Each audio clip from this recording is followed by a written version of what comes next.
This video is brought to you by John Robson Guitar Tuition. If you enjoy the content, please consider supporting the channel by enrolling on a course, purchasing some guitar lessons or a t-shirt, or you can join my Patreon. Now, on with the show. Hello chaps, welcome once again to John Robson Guitar Tuition. As always, I do hope you're well. Okay, it's Top 5 Tuesday, the final one of 2021. And, well, if you remember last week, I did, in the Top 5 Tuesday slot, I did my 5 favourite pieces of kit that I'd reviewed over the previous 12 months. And I thought it would be a good idea this week to round off the year with a little bit of looking forward rather than looking back. Things I would like to see in 2022. Some of these are guitars that I would like to see, being released, and some of them are just products that I would like to, guitar-related products I'd like to see. And, there's one there that is a development that I would like to see happen. You'll find out more as we go on. I will admit that all of these things fall squarely into the category of what many people would regard as first world problems. A bit like the comedian Jason Manford, who points out that, why do hot dogs come in packs of 10? But the buns only come in packs of 6. Come on, joined up thinking.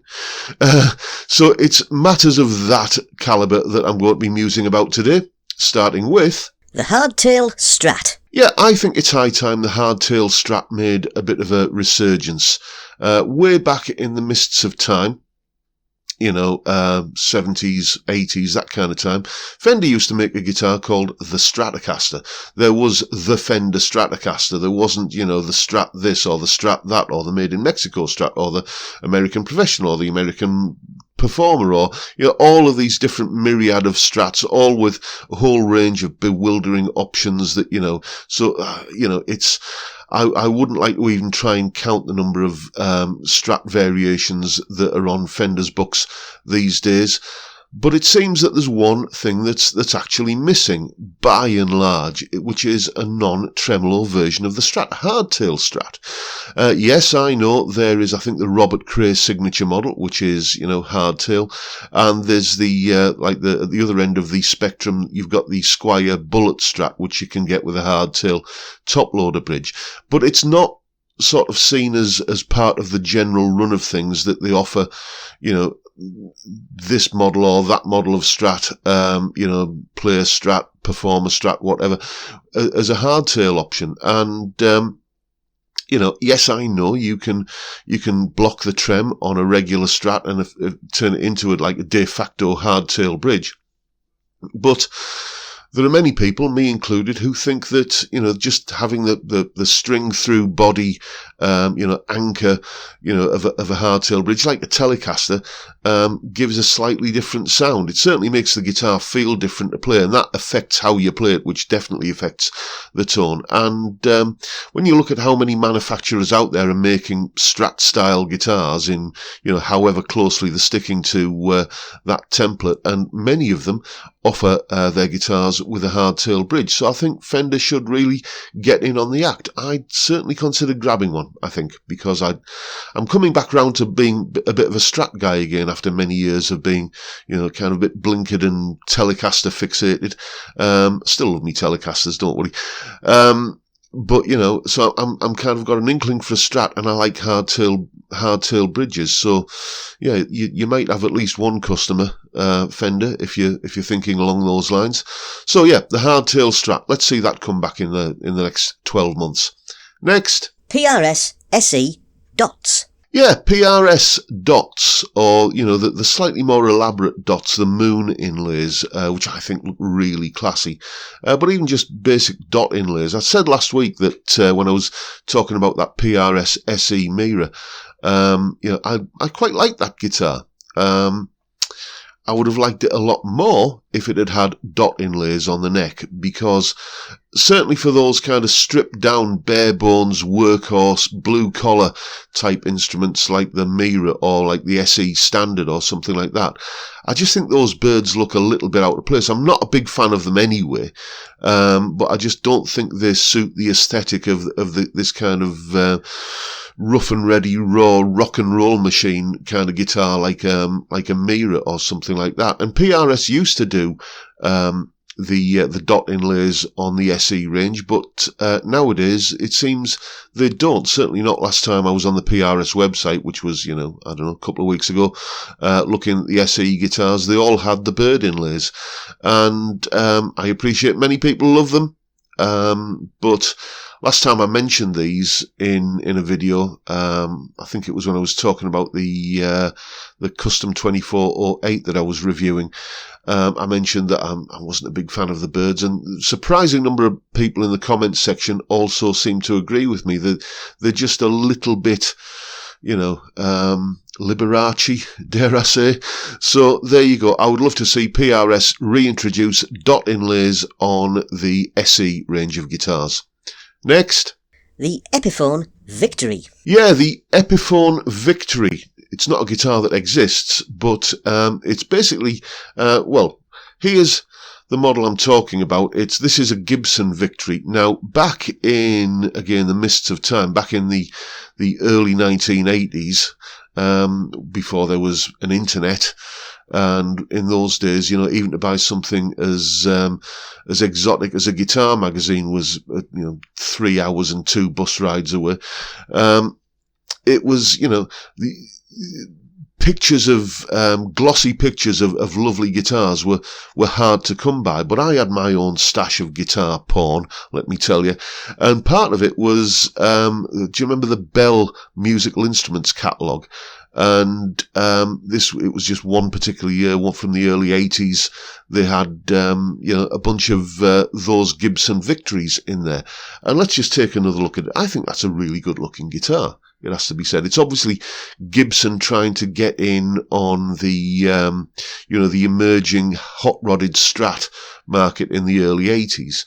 And, given that Gibson have used the Epiphone brand to reintroduce or to reissue budget versions or wallet-friendly versions of, other quirky Gibson guitars, and that is a quirky guitar. You know how it's quirky in a good sense. You know how sometimes we use the word quirky to describe a guitar which has fallen from the top of the ugly tree and hit every branch on the way down. Well, this one, again, let's have another look. I think that is quirky in a good way. It's a lovely looking thing. And, Gibson used the Epiphone brand to reintroduce the Nighthawk. I don't think you can get a Gibson Nighthawk anymore. I might be wrong, but it's certainly, not something that's shouted about. And, I'm not even sure you can get the Epiphone one now, but, it lasted under the Epiphone brand for a lot longer, I think, than it lasted under the Gibson, moniker. So I would just like to see Gibson do the same thing with the Victory series guitars. I mean, I'm assuming that they are probably quite rare and collectible now. I know Trogley has done a couple of videos at least on these Gibson Victories, and I would just like to see, I'm curious to get my hands on one, basically, because back in the early 80s when I was looking at pictures of them, I didn't stand a cat in hell's chance of getting my hands on something as exotic as that. I was still playing on my satellite Les Paul copy back then. So just out of curiosity and nostalgia value, I'd be interested in getting my hands on one, and, I'm sure Gibson could release one under the Epiphone brand without breaking the bank. So yeah, an Epiphone Victory guitar. I'd like to see that in the coming 12 months. Next. Rick Beato on television. Yeah, I'm a massive, massive fan of Rick Beato. I think he is, he comes across, first of all, as a really nice bloke, He's the sort of bloke you'd go for a pint with, I would anyway. And, just his knowledge and his presenting style, it just all adds up to, just a good, informative YouTube channel.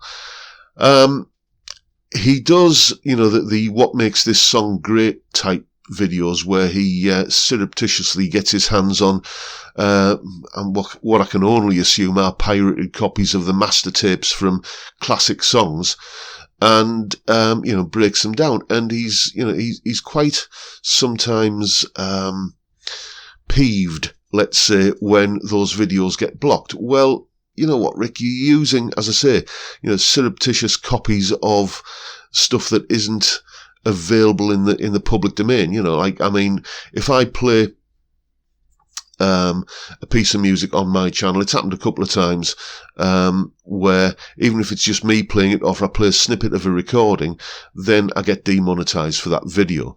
You know, but those things are, those pieces of music are publicly available. You can go out and buy them, but you can't go out and buy the master tapes to a, you know, I don't know, Stairway to Heaven or something like that. But if you're using that kind of, you know, resource in your videos, then every now and again there's going to be repercussions. I would love to see Rick take this format and do it with the backing of a TV network. It could be the same. I don't know if any of you have seen the wonderful Howard Goodall on any of his music documentaries, where he can take the most you know, in-depth and complex music theory concepts and explain them not only to an audience of musicians, but to an audience of non-musicians as well. I mean, there was one where he was talking about the Pythagorean comma and how equal temperament solved that problem that had you know, been the bugbear of musicians and composers for centuries. You know, and he explained it in a way that, you know, you didn't have to be a musician to understand what the problem was and how it was solved. I think Rick would be an absolute star at doing something like this. And, you know, it's not like he doesn't have the connections. If you can, you know, pull strings to get an interview with Sting or Brian May, you know, then, you know, you're going to have the right people in your contacts folder to be able to, you know, maybe get on a TV network and have the resources and the copyright clearing, you know, kind of capabilities of that go along with that. So yeah, I'd like to see Rick taking the next step and becoming a TV star. Next, Guitar packaging. Yeah, guitar boxes. We've all done it. We've all sold a guitar on Reverb or eBay, and it's not the easiest thing in the world to get packaging for it, is it? You know, so what you learn to do is you learn to keep an old guitar box that the last guitar that you bought arrived in, and, you know, you keep it in the loft, or you keep it in the shed, or you keep it in the garage, or wherever, for the next time you need it in order to, you know, package up a guitar and sell it. There are guitar boxes available on eBay. But the ones I've been able to find are only the, you know, the big outer boxes. Wouldn't it be great if you could go on to Gear for Music or Toman or, you know, Anderton's, or, you know, insert name here of famous guitar shop. If you could go onto one of their websites and just, you know, order some packaging to, you know, buy and sell, to sell your guitar on eBay or Reverb. I've had, like, plenty of times I've had a look for this sort of stuff, and it's like rocking horse poo to find. It's just not there. And I think that it would be, you know, I mean, how much is a cardboard box going to cost to, you know, to buy wholesale? You know, a pair of cardboard boxes like the wedge box and the outer box. It's going to be pennies, you know, and if these guitar shops would sell them maybe for, I don't know, 10 quid, something like that, you know, for all the packaging you need to sell a guitar and package it up and sell it via eBay or something, I think they'd make a fortune on it. I think it would be a great little idea, a great little thing that they could do. So yeah, just out of pure convenience, I would like to be able to buy some guitar packaging, you know, quite easily on, you know, on a guitar shop's website. So there you go. Those are my 5 things that I would like to see happen in 2022. I told you, first world problems.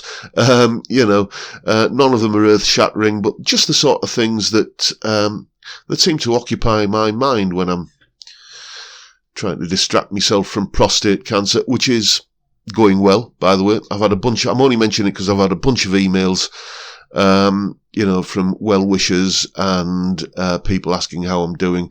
It's all going really well. By the time you're watching this video, I will have started my treatment, and by the middle of January, I'll be fixed. So, you know, I'm not worried about it, so please don't anybody else out there worry on my behalf. There is no cause. And that is pretty much it for today, folks. Hope you've enjoyed the video and found it reasonably entertaining. And if you have, please hit the subscribe button and the notification bell if you haven't already done so. And why not give me a like while you're at it? Let me see, where are we at the moment in terms of when this video is going out? I just need to check a date before I talk about the next bit. Yes, okay, so this video is going out on the 21st, which means that the 24th, Christmas Eve, would be the Friday. There's no live stream this coming Friday. There is a video going out at the usual time, and you'll know more about that when you see it. It's just a short little piece of music I've recorded. But don't forget, I am having a live stream on Christmas Day, 11 AM UK time on Christmas Day. We're going to be just having a beer and, comparing notes on what Santa brought us, I suspect. And so I'd like to see you there if you can make it. And that is pretty much it for today, folks. Hope you've enjoyed the video. And I've said all that bit, haven't I? So I'll take this opportunity to bid you all a good day and say thank you so much for watching. Thank you for your time. Look after yourselves, folks. Stay well, stay safe, and above all, stay sane. Bye for now.